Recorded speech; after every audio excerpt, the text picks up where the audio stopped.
Hai, selamat datang di channel Alur Cerita Film Cinema Recap. Pada episode kali ini, Mimin akan membawakan sebuah film yang cukup unik. Film ini berjudul Sound of Noise yang rilis pada tahun 2010 lalu. Film ini disutradarai oleh Ola Simonsen dan Johannes Tjarne Nilsen. Film ini dibintangi oleh Ben Nilsson, Sanna Persson, Magnus Börjesson, dan nama-nama besar lainnya. Tidak usah berlama-lama lagi, langsung saja kita masuk ke dalam alur cerita film Sound of Noise. Semongko.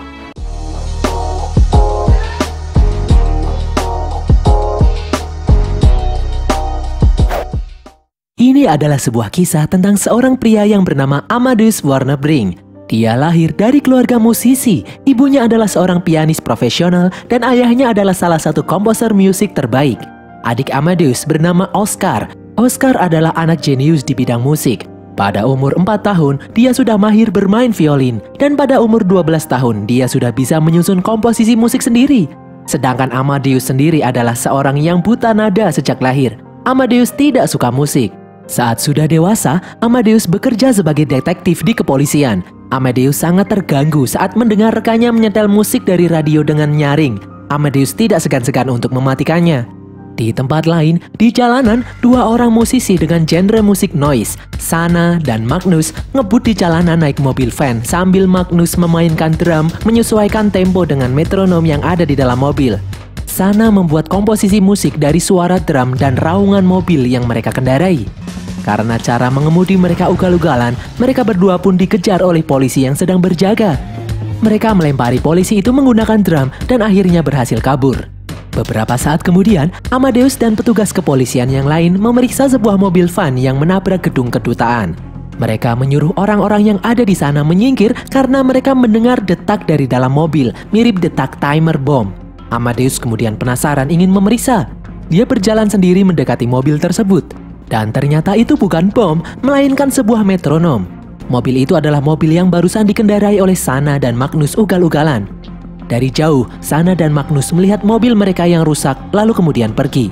Saat sedang berjalan, Sanna dan Magnus terganggu dengan speaker-speaker yang ada di pinggir jalan memutarkan musik klasik. Sanna memberi Magnus sebuah tang dan Magnus menggunakannya untuk merusak speaker tersebut. Magnus lalu memperlihatkan buku komposisi musik buatannya. Buku itu berjudul Music for One City and Six Drummers. Sanna pun mulai membaca buku aransemen tersebut. Di dalam kantor polisi, Amadeus melihat metronom yang baru saja dia dapatkan dari lokasi kecelakaan. Amadeus bingung, apakah ini pertanda akan sesuatu? Di lokasi persembunyian, Sanna mempelajari buku milik Magnus dan langsung tertarik dengan konsep musik yang dibuat oleh Magnus. Musik itu beraliran noise, dibuat dengan instrumen-instrumen musik yang tidak biasa. Merasa sealiran dengan Magnus, Sanna ingin merekam semua komposisi itu karena mereka muak kota itu terkontaminasi dengan musik-musik sampah. Sanna ingin memberikan pertunjukan musik yang tidak terlupakan bagi penduduk kota. Untuk mewujudkannya, Sanna ingin mengajak beberapa teman-teman lama mereka yang sealiran. Sanna dan Magnus pun mulai menemui mereka satu persatu. Orang pertama yang mereka temui adalah Johannes. Dia sedang memainkan drum di acara panti jompo. Namun di tengah-tengah lagu, dia yang bosan mulai menggila. Orang kedua adalah Markus. Dia menciptakan drum dari peralatan elektronik dan suka memainkan drumnya hingga listrik rumahnya anjlok. Orang ketiga adalah Miran. Dia menjadi drummer kafe. Namun temperamen Miran yang tidak bisa ditahan. Dia selalu berkelahi di setiap pertunjukannya. Yang terakhir adalah Anders. Dia adalah pemain timpani di dalam sebuah orkestra. Dalam jangka waktu 5 menit, dia hanya memukul timpaninya 1 kali saja. Saat latihan, dia selalu ditegur oleh sang komposer karena temponya terlalu cepat. Padahal itu hanya 1 pukulan dan menurutnya sudah tepat. Karena emosi selalu disalahkan, Anders mengeluarkan skill aslinya bermain drum. Namun hal itu malah membuatnya diusir dari kelompok orkestra. Di dalam sebuah toko musik, Amadeus bertanya mengenai metronom yang dia temukan sebelumnya. Sang penjual menjelaskan kalau dia tidak tahu asal-muasal metronom tersebut. Pada momen itu, Amadeus bertemu dengan Sanna yang juga akan membeli metronom. Mencoba mencairkan suasana, Sanna kemudian bertanya kepada Amadeus apa yang sedang dia cari di toko musik ini. Amadeus menjelaskan kalau dia mencari hadiah ulang tahun bagi adiknya yang seorang komposer musik orkestra. Sanna kemudian merekomendasikan sebuah buku sebagai hadiah ulang tahun. Setelah memberikan buku itu, Sanna kemudian pergi. Malam harinya, Amadeus datang ke acara perayaan ulang tahun adiknya. Semua tamu yang datang adalah musisi-musisi berbakat. Amadeus tidak paham dengan apa yang mereka bicarakan karena Amadeus tidak mengerti musik. Di saat sang adik Oscar akhirnya muncul, Amadeus memberi ucapan selamat dan sebuah buku musik sebagai hadiah ulang tahun. Wajah Oscar tiba-tiba berubah, ternyata itu adalah buku belajar memainkan musik funk bass. Oscar yang seorang pemandu orkestra merasa terhina. Acara pun dilanjutkan dengan mendengarkan aksi putri Oscar yang mahir memainkan piano di usia belia. Di saat semua orang menyimak dengan khusyuk, Amadeus malah merasa terganggu. Dia tidak nyaman mendengar suara musik. Amadeus kemudian pergi. Siang harinya, saat Sana akan memasuki markas persembunyiannya, dia dihadang oleh pemilik gedung menagih uang kontrakan. Orang itu juga penasaran dengan apa yang Sana kerjakan. Sana yang cuek tidak memperdulikannya dan masuk ke dalam markas. Di dalam, Sana dan Magnus bingung melihat 4 teman mereka memainkan drum selama 3 jam tanpa henti. Mereka bersaing siapa drummer terhebat. Di saat 2 orang mulai kelelahan, tinggal tersisa Anders dan Miran. Karena emosi, Miran malah merusak drum miliknya, dan akhirnya Anders lah yang jadi pemenang. Di tempat itu, mereka berenam mempelajari komposisi musik buatan Magnus. Mereka mulai merencanakan aksi memainkan musik-musik itu di tempat yang tidak lazim. Namun Sana yakin kalau itu akan menjadi karya seni yang sangat luar biasa. Lagu pertama yang akan mereka mainkan akan dilakukan di dalam sebuah rumah sakit. Mereka pun mulai survei mengenai benda-benda yang bisa mereka jadikan sebagai alat musik. Magnus juga menjelaskan kalau mereka membutuhkan seorang pasien yang tidak gemuk namun juga tidak kurus untuk menghasilkan bunyi yang diinginkan. Untuk lagu-lagu berikutnya, mereka juga membutuhkan bulldozer dan beko untuk membuat musik. Malam harinya, Sana berlatih untuk menjalankan aksinya. Di tempat lain, Amadeus terbangun karena mendengar suara-suara aneh. Dia melihat metronom di depannya dan merasa ada sesuatu yang janggal. Siang harinya, para musisi-musisi itu pun bersiap-siap di dalam rumah sakit. Dan mereka pun mulai menjalankan aksinya. Mereka merekam lagu pertama yang berjudul Dr. Gimme Gas in My Eyes. Menyamar sebagai dokter, mereka membawa seorang pasien, membawanya ke dalam sebuah ruangan khusus dan membiusnya hingga pingsan. Di sana mereka mulai bersiap-siap dan mereka pun mulai beraksi. Menggunakan berbagai peralatan rumah sakit, mereka memainkan musik bergenre noise. Sang pasien mulai sadar, namun mereka membiusnya kembali. Beberapa orang menepuk-nepuk tubuh pasien itu agar mengeluarkan suara bagi musik yang sedang mereka buat. Tidak disangka, indikator di layar menunjukkan kalau detak jantung pasien itu berhenti. Mereka pun panik. Sana kemudian mencoba menempelkan alat pacu jantung pada pasien tersebut. Di dalam kantor polisi, Amadeus sedang makan siang dengan rekan-rekannya. Dia berkata kalau sebentar lagi adiknya Oscar akan mengadakan konser. Dia mengajak teman-temannya itu untuk menemaninya melihat konser tersebut. Namun tidak ada satu orang pun yang bersedia karena mereka semua tidak menyukai musik. Beberapa saat kemudian, Amadeus disuruh menuju rumah sakit untuk memeriksa kejadian aneh. Beberapa berandalan masuk dan menganiaya seorang pasien yang akan dioperasi. Sesampainya di rumah sakit, Amadeus berusaha berkomunikasi dengan sang pasien dan keanehan pun terjadi. Dia tidak bisa mendengar setiap kata yang orang itu ucapkan. Anehnya, suster yang ada di sana bisa berkomunikasi dengan orang itu seperti biasa. Amadeus pun bingung kenapa dia tidak bisa mendengar apa yang orang itu ucapkan. Amadeus kemudian masuk ke dalam ruang TKP. Di sana terjadi kejadian aneh lainnya. Tidak sengaja Amadeus menendang mangkuk besi dan tidak keluar bunyi apapun darinya. Amadeus lalu mencoba memukul mangkuk itu, tetap tidak mengeluarkan suara. Di dalam ruang CCTV, Amadeus melihat rekaman aksi para musisi gila yang memainkan musik dengan peralatan rumah sakit dan memukul-mukul pasien. Ternyata sebelumnya, Sana berhasil membuat sang pasien kembali siuman dan mereka melanjutkan aksi mereka. Melihat itu, Amadeus yakin kalau pelakunya adalah para musisi. Amadeus menganalisa rekaman itu dan mengenali salah satu dari mereka. Amadeus lalu masuk ke dalam kamar sang pasien dan memukul-mukul perut pasien itu, namun tetap tidak terdengar bunyi apapun. Amadeus lalu keluar. Di luar, dia kembali membanting mangkuk besi itu di hadapan rekan-rekannya. Ternyata mereka terganggu dengan suara nyaring, namun Amadeus tetap tidak bisa mendengarnya. Di dalam mobil, Amadeus melihat foto yang dicetak dari rekaman CCTV. Amadeus mengenal wajah itu. Amadeus lalu menemui sang adik dan meminta kembali buku musik funk bass yang dia berikan sebelumnya. Oscar merasa bingung dengan kelakuan Amadeus yang aneh itu. Di tengah jalan, Amadeus melihat hal yang aneh. Beberapa kertas poster menutupi spanduk konser musik klasik. Amadeus lalu mengambil poster itu dan membawanya ke dalam kantor polisi. Di sana dia memperlihatkan kalau itu adalah poster para pelaku kejahatan yang barusan beraksi di rumah sakit. Dia tahu karena ada 4 lagu di sana. Yang pertama, Dr. Gimigas menunjukkan kalau aksi mereka dilakukan di rumah sakit. Lagu kedua berjudul Money for You Honey. Amadeus kemudian menyuruh anak buahnya memeriksa semua instansi keuangan di seluruh kota. Amadeus lalu meminta tolong rekannya untuk menyelidiki sidik jari yang ada di dalam buku musik funk bass miliknya. Di tempat lain, Sana dan komplotannya mulai beraksi lagi. Kini mereka akan membawakan lagu mereka yang kedua, Money for You Honey. Mereka masuk ke dalam sebuah bank, menyuruh semua orang yang ada di sana untuk tetap tenang karena mereka akan melakukan sebuah pertunjukan musik.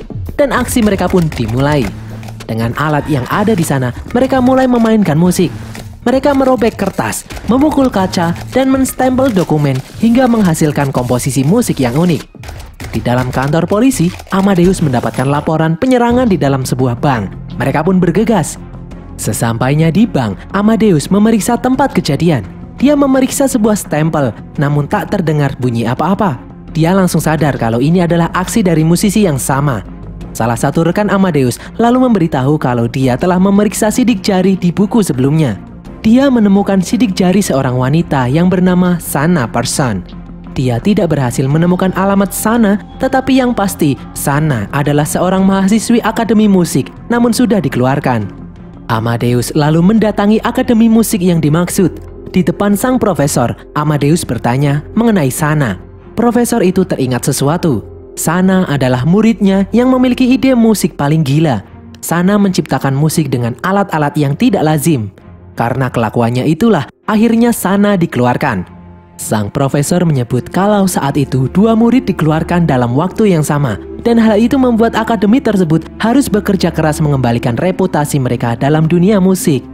Amadeus lalu diberi rekaman video terakhir kali Sana melakukan konser di kampus itu. Amadeus lalu bertanya siapa orang yang juga dikeluarkan selain Sana. Ternyata orang itu adalah Miran. Miran dikeluarkan karena mengamuk dan menyerang guru pianonya. Berdasarkan informasi yang didapat, Amadeus lalu menelusuri kediaman Miran. Di atas sebuah gedung, ternyata Miran ada di sana sedang memberi makan merpati. Amadeus lalu bertanya mengenai Sana pada Miran. Namun Miran malah menyerangnya dan kemudian kabur. Amadeus berusaha mengejarnya. Miran berlari menuju tumpukan kontainer sambil memukul-mukul kontainer itu. Di dalam tumpukan kontainer, Amadeus yang kehilangan jejak Miran bisa mendengar suara Miran memukul-mukul kontainer. Di saat dia sedang mencari, tiba-tiba Miran muncul di depannya dan membunyikan trompet gas dengan kencang. Hal itu membuat Amadeus kesakitan. Dari telinganya mengeluarkan darah. Di dalam rumahnya, Amadeus memeriksa rekaman konser Sana di dalam kampus sebelum diusir. Ternyata Sana dan Miran menggunakan semprotan pemadam api sebagai instrumen. Suara bising yang ditimbulkan akibat kepanikan semua orang dijadikan sebagai bunyi yang unik baginya. Amadeus pun tersenyum melihatnya. Di malam hari berikutnya, Amadeus menghadiri konser orkestra adiknya, Oscar. Baru saja duduk di depan ruangan konser, Amadeus langsung merasa terganggu mendengar bunyi para musisi menyetel alat musiknya. Dan akhirnya konser pun dimulai. Oscar memimpin untuk memainkan musik klasik ciptaannya. Amadeus tidak seperti orang lain di sana. Dia merasa terganggu mendengar musik itu. Amadeus kemudian keluar. Di luar, Amadeus melihat hal yang aneh. 4 mobil konstruksi berjalan mendekati gedung konser. Ternyata itu adalah Sana dan komplotannya. Sana meletakkan metronom dan mulai menjalankan aksinya. Amadeus pun panik. Di luar gedung, Sana dan komplotannya memainkan musik ketiga mereka, yaitu Kill the Music. Dengan menggerakkan alat-alat berat, mereka mengumpulkan kegaduhan luar biasa. Orang-orang di dalam konser pun panik dan berlarian keluar. Sana dan yang lain memainkan musik sesuai tempo dengan menggunakan alat-alat berat. Amadeus mencoba menghentikan mereka, namun musik tetap berjalan. Miran yang emosi mencoba menyerang Amadeus. Sana menyuruh Amadeus untuk minggir. Amadeus pun berhasil selamat, namun dia kesakitan mendengar kebisingan yang ada.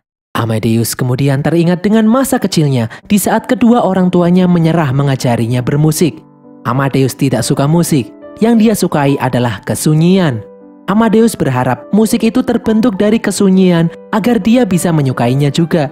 Beberapa saat kemudian, pihak berwajib datang di depan gedung konser. Dari balik kerumunan, Sana memperhatikan Amadeus. mereka berdua tidak sengaja saling bertatap-tatapan.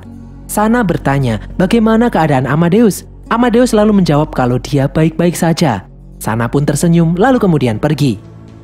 Di dalam Indomaret, Sana dan yang lain terkejut saat melihat siaran televisi yang menyiarkan kalau Miran saat ini sudah menjadi buronan sebagai tersangka penyerangan malam konser orkestra dan perusakan fasilitas umum. Sana pun bingung, kenapa yang diincar malah Miran. Miran lalu kemudian berkata kalau beberapa saat yang lalu Amadeus pernah menemuinya dan Miran bermain-main dengannya karena menurut Miran itu menyenangkan. Sana pun tak habis pikir kenapa bukan dia yang dicari. Malam itu juga, polisi melakukan sweeping terhadap musisi-musisi jalanan di seluruh kota. Mereka juga menangkap pemilik gedung markas tempat Sana tinggal karena membawa muatan yang mencurigakan.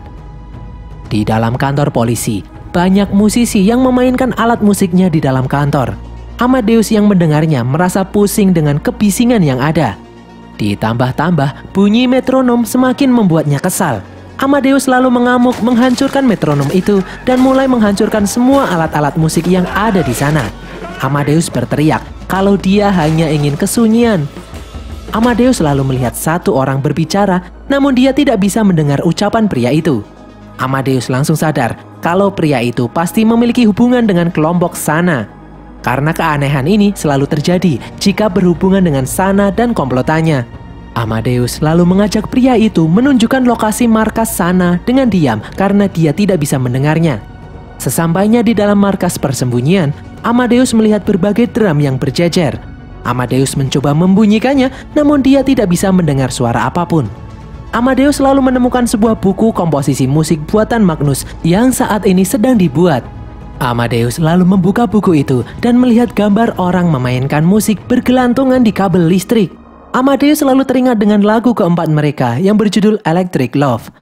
Amadeus lalu bergegas menemui Oscar di rumahnya. Amadeus meminta bantuan Oscar untuk mengajarinya menulis lagu. Awalnya Oscar menolak karena merasa aneh, namun Amadeus memaksanya. Oscar pun terpaksa mengiyakan. Di tempat lain, Sana dan rombongannya memasuki pusat pembangkit tenaga listrik kota. Di tempat lain, Oscar mengajari Amadeus jenis-jenis ketukan. Setelah mengetahui itu, Amadeus langsung mencoba membuat musik. Oscar menjelaskan kalau itu baru ketukan, belum nada. Amadeus lalu menyuruh Oscar pergi karena itu sudah cukup. Amadeus mulai menulis komposisi musik buatannya sendiri. Dia menunjukkannya pada Oscar. Oscar merasa kalau itu bukan musik, namun Amadeus bersikeras kalau itu adalah musik. Oscar yang bingung pun berkata, "Karepmu lah." Amadeus lalu melanjutkan menulis dan menganggap kalau karyanya ini akan menggembarkan dunia. Di dalam pusat pembangkit tenaga listrik, Sana dan komplotannya bersiap-siap memainkan lagu keempat mereka, Electric Love. Markus mengutak-atik tuas pembangkit dan membuat listrik seisi kota padam. Sana meletakkan metronom dan mereka semua mulai naik ke atas tower. Mereka bergelantungan di kabel-kabel listrik dan mulai memainkan musik. Mereka memukul-mukul kabel listrik hingga menggema dan menghasilkan suara. Mereka bergerak maju mundur dan menghasilkan nada yang unik. Mereka memukul dan menggesek kabel listrik tersebut. Setelah selesai, tak disangka di bawah sudah ada Amadeus datang di tempat itu. Dia bertepuk tangan dan menyebut itu adalah sebuah eksperimen musik yang luar biasa. Magnus dan yang lainnya pun bingung dengan kelakuan Amadeus. Di bawah, Amadeus menjelaskan kalau dia baru saja menulis komposisi lagu. Dia meminta Sana untuk turun. Dia memohon yang lain juga membantunya memainkan musik ciptaannya bersama-sama. Sana pun mulai turun. Amadeus menjelaskan kalau mereka akan memainkan musik ciptaannya dengan mengaplikasikan aliran listrik. Magnus dan yang lainnya itu pun kesal. Setelah Sana sampai di bawah, Amadeus langsung memborgolnya dan mengajaknya pergi memainkan musiknya di tempat lain. Amadeus menyuruh yang lain memainkan musiknya dulu, baru setelah itu dia akan membebaskan Sana. Amadeus lalu membawa Sana pergi. Amadeus membawa Sana masuk ke dalam gedung orkestra. Dia lalu melepaskan borgol di lengan Sana. Sana yang kesal balik memborgol Amadeus di tiang drum. Amadeus kemudian berkata, dia memohon Sana dengan sangat membantunya memainkan musik ciptaannya. Amadeus menyebut kalau Sana adalah satu-satunya orang yang bisa membantunya. Amadeus membuat lagu itu spesial untuk Sana. Sana kemudian menghampiri Amadeus dan mulai membaca lagu ciptaan Amadeus itu. Di dalam pusat pembangkit tenaga listrik, Magnus dan yang lainnya yang tidak punya pilihan lain pun mulai memainkan musik ciptaan Amadeus. Markus mulai menghidupkan listrik. Dia menyuruh Magnus dan yang lain yang ada di atas berhati-hati dan jangan saling menyentuh agar tidak tersengat listrik. Markus meletakkan metronom dan mereka pun mulai memainkannya. Markus menggerak-gerakkan tuas pembangkit dan membuat listrik seisi kota bereaksi. Lampu-lampu hidup dan mati sesuai ketukan. Di dalam ruangan konser, Sana mulai memainkan musik, lalu kemudian melepaskan borgol Amadeus dan mengajaknya keluar. Di luar, mereka melihat lampu-lampu yang berkedip sesuai ketukan. Suara-suara peralatan listrik menimbulkan irama. Semua orang di seluruh kota pun bingung. Di atas gedung, Sana mengajak Amadeus melihat pertunjukan musik paling indah. Bagi Amadeus, itu adalah musik di dalam kesunyian yang paling indah. Setelah selesai, keheningan pun melanda. Listrik kembali menyala normal. Amadeus lalu menyuruh Sana dan yang lainnya kabur ke tempat yang jauh karena mereka sudah tidak aman lagi di kota ini. Amadeus berterima kasih karena Sana telah membantunya. Sana pun kemudian pergi. Malam hari berikutnya, Amadeus menghadiri pertunjukan konser Oscar yang diulang. Tidak seperti sebelumnya, setelah Oscar mulai memainkan musiknya, Amadeus tidak mendengar apapun, hanya ada keheningan. Pada akhirnya, Amadeus bisa menikmati musik dengan caranya sendiri. Di tempat lain, di Meksiko, Sana dan yang lain terpaksa menjadi band bossa nova di dalam kafe untuk mendapatkan uang. Dan berakhirlah alur cerita film Sound of Noise ini guys. Semoga kalian terhibur. Seperti biasa, jangan lupa follow semua media sosial kami. Dan sampai jumpa di konten kami berikutnya. Bye!